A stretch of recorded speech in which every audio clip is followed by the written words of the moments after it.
guys, we're back with chapter 8 of Alice's Adventures in Wonderland. The Queen's Croquet Ground. A large rose tree stood near the entrance of the garden. The roses growing on it were white, but there were 3 gardeners at it, busily painting them red. Alice thought this a very curious thing, and she went near to watch them. And just as she came up to them, she heard one of them say, "Look out now, 5. Don't go splashing paint over me like that." "I couldn't help it," said 5 in a sulky tone. 7 jogged my elbow. On which 7 looked up and said, "That's right, 5. Always lay the blame on others."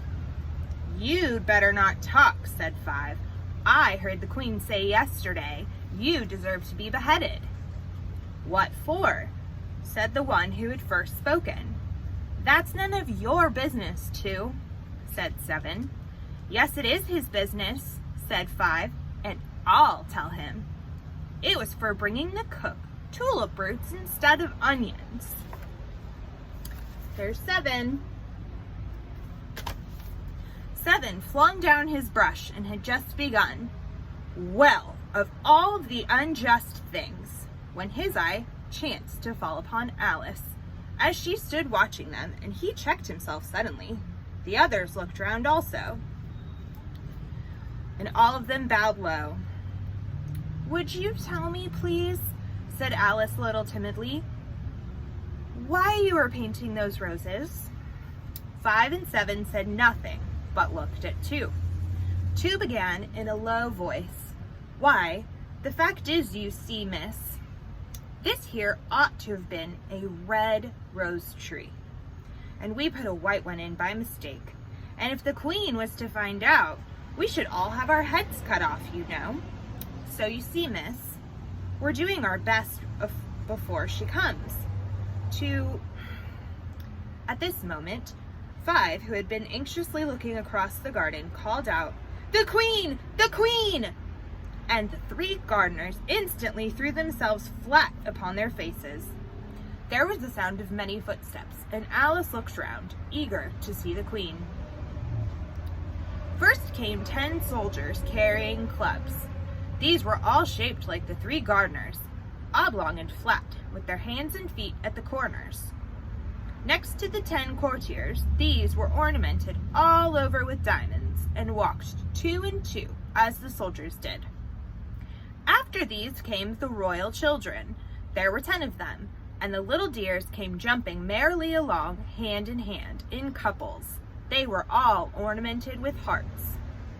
Next came the guests, mostly kings and queens, and among them Alice recognized the White Rabbit. It was talking in a hurried, nervous manner, smiling at everything that was said, and went by without noticing her. Then followed the Knave of Hearts, carrying the king's crown on a crimson velvet cushion. And last of all this grand procession came the King and Queen of Hearts. Alice was rather doubtful whether she ought not to lie down on her face like the 3 gardeners, but she could not remember ever having heard of such a rule at processions. And besides, what would be the use of a procession, thought she, if people had all to lie down on their faces so that they couldn't see it? So she stood where she was and waited.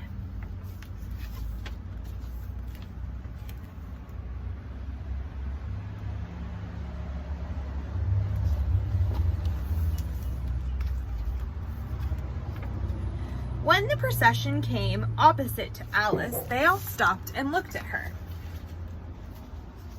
And the Queen said severely, "Who is this?" She said it to the Knave of Hearts, who only bowed and smiled in reply. "Idiot," said the Queen, tossing her head impatiently, and turning to Alice, she went on, "What's your name, child?" "My name is Alice, so please your Majesty," said Alice very politely, but she added to herself, "Why, they're only a pack of cards after all. I needn't be afraid of them." "And who are these?"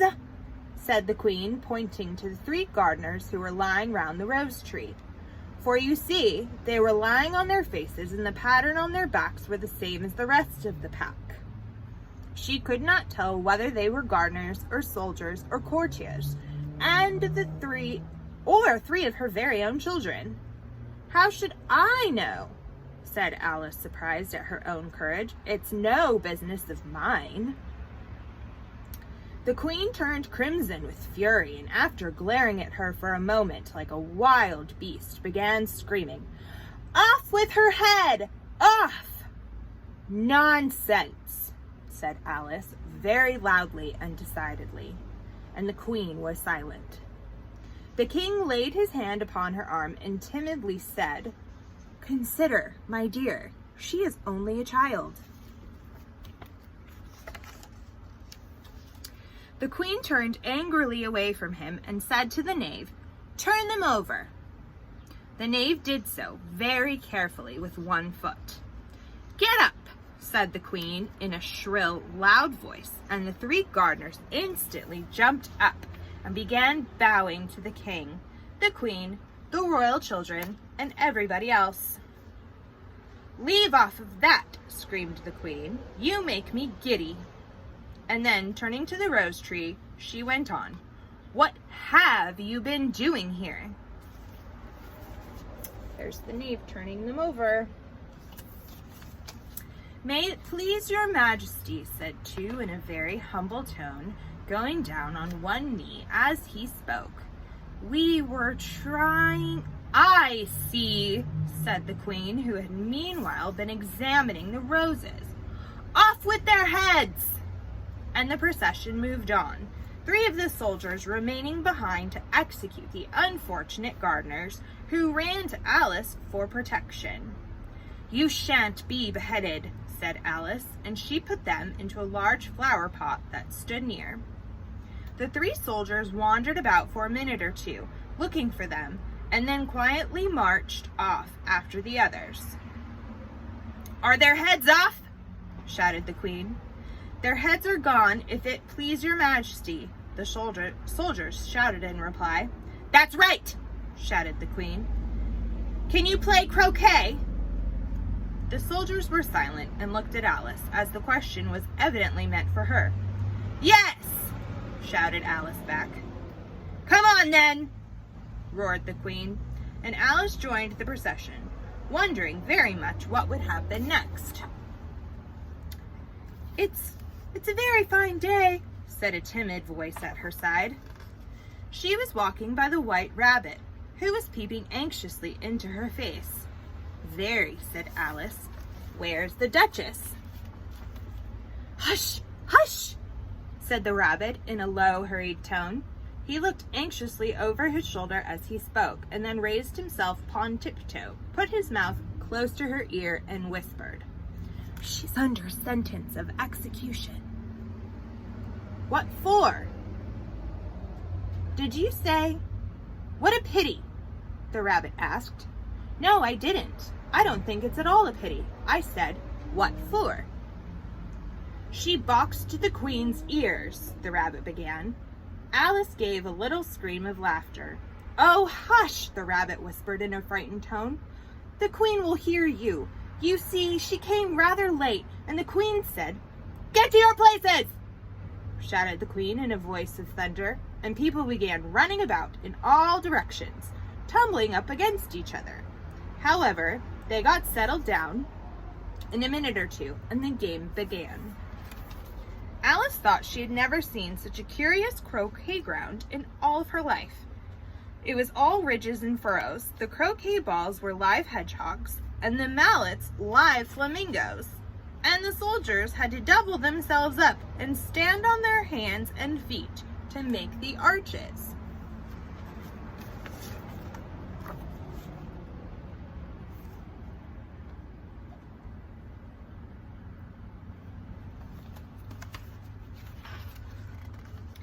The chief difficulty Alice found at first was managing her flamingo.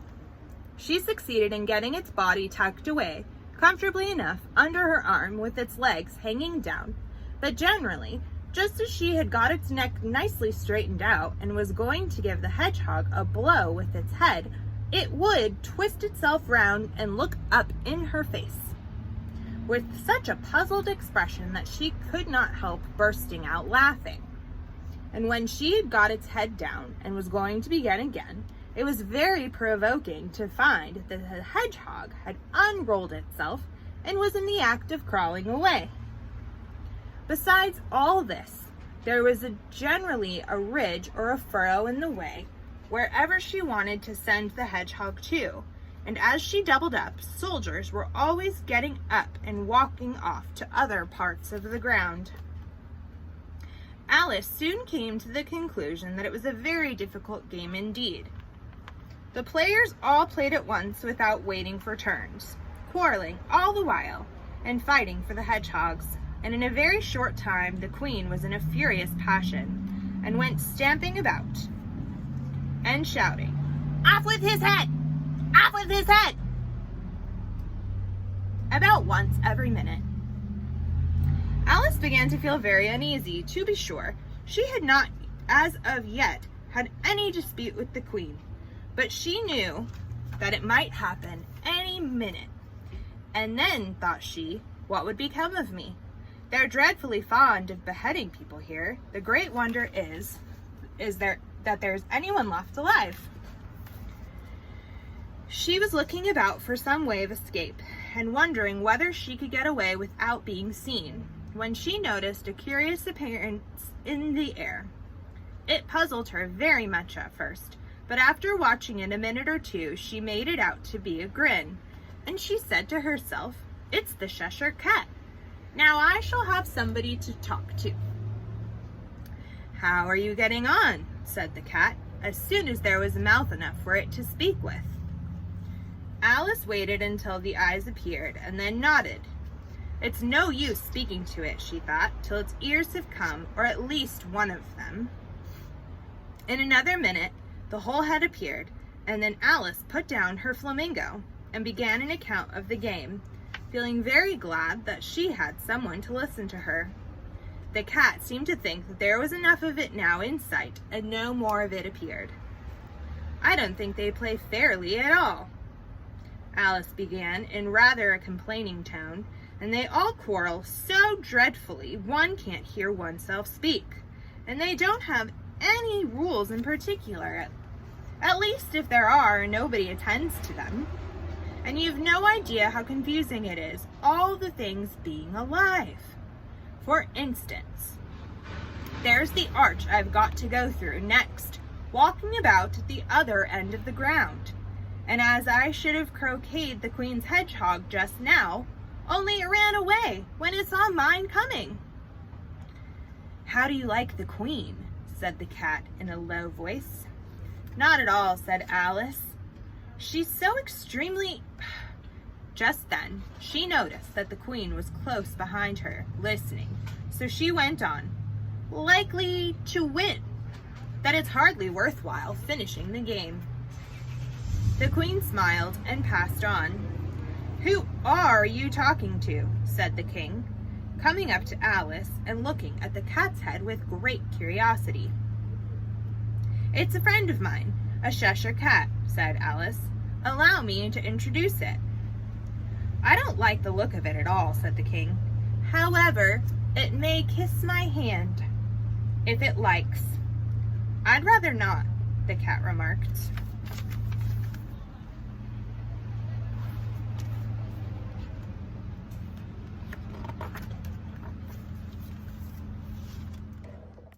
"Don't be impertinent," said the king, "and don't look at me like that." He got behind Alice as he spoke. "A cat may look at a king," said Alice. "I've read that in some book, but I don't remember where." "Well, it must be removed," said the king, very decidedly, and he called to the queen, who was passing at that moment. "My dear, I wish you would have this cat removed." The queen had only one way of settling all difficulties, great or small. "Off with his head," she said, without even looking around. "I'll fetch the executioner myself," said the king eagerly, and he hurried off. Alice thought she might as well go back and see how the game was going on, as she heard the queen's voice in the distance, screaming with passion. She had already heard her sentence 3 of the players to be executed for having missed their turns, and she did not like the look of things at all, as the game was in such confusion that she never knew whether it was her turn or not. So, she went in search of her hedgehog. The hedgehog was engaged in a fight with another hedgehog, which seemed to Alice an excellent opportunity for croqueting one of them with the other. The only difficulty was that her flamingo was gone across to the other side of the garden, where Alice could see it trying in a helpless sort of way to fly up into a tree. By the time she had caught the flamingo and brought it back, the fight was over, and both the hedgehogs were out of sight. But it doesn't matter much, thought Alice, as all the arches are gone from this side of the ground. So she tucked it away under her arm, that it might not escape again, and went back to have a little more conversation with her friend. When she got back to the Cheshire Cat, she was surprised to find quite a large crowd collected round it. There was a dispute going on between the executioner, the king, the queen, and who were all talking at once, while all the rest were quite silent and looked very uncomfortable. The moment Alice appeared, she was appealed to by all 3 to settle the question, and they repeated their arguments to her, though, as they all spoke at once, she found it very hard to make out exactly what they said. The executioner's argument was that you couldn't cut off a head unless there was a body to cut it off from. That he had never had to do such a thing before, and he wasn't going to begin at his time of life. The king's argument was that anything that had a head could be beheaded, and that you weren't to talk nonsense. The queen's argument was that if something wasn't done about it in less than no time, she'd have everybody executed all around. It was this last remark that had made the whole party look so grave and anxious. Stupid fly. Alice could think of nothing else to say but, "It belongs to the Duchess. You had better ask her about it." "She's in prison," the queen said to the executioner. "Fetch her here." And the executioner went off like an arrow. There he goes. The cat's head began fading away the moment he was gone, and by the time he had come back with the Duchess, it had entirely disappeared. So the king and the executioner ran wildly up and down looking for it, while the rest of the party went back to the game.